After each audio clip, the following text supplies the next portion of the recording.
Wheat School on RealAgriculture.com is brought to you by Syngenta Canada, Alberta Wheat Commission, and C&M Seeds.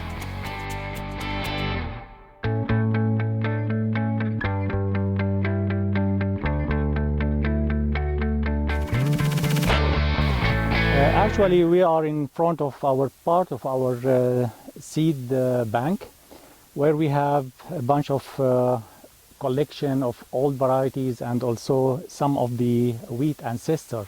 Not many people know about the origin of wheat. Actually, it started maybe 10,000 years ago through spontaneous cross happened between three different grasses. One of them, we can see it over here, is einkorn. That gave the A genome to the wheat. We know that the wheat has three different genomes and came from three different grasses. One of them is the einkorn, gave the A genome. We have another grass called Aegilops, and that grass gave the B genome.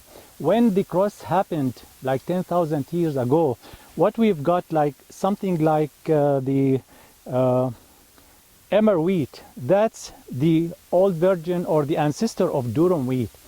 Later on, something happened again, and there was crossing between the emmer wheat and another Aegilops tauchi, where we had the old version of, or the ancestor of this bread wheat.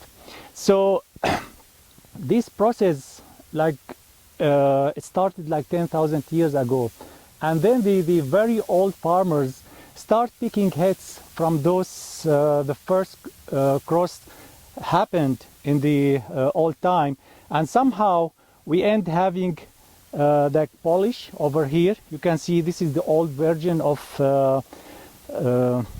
durum wheat. Polar is another one, and we have also the Timopivi. Those are the origin of durum wheat. Spelt is again the most old cultivated bread wheat. Some people till now they use this spelt wheat. It has the three genomes because they think that they have kind of special nutrients in spelt wheat. Those land races and old ancestors, they still have valuable genes.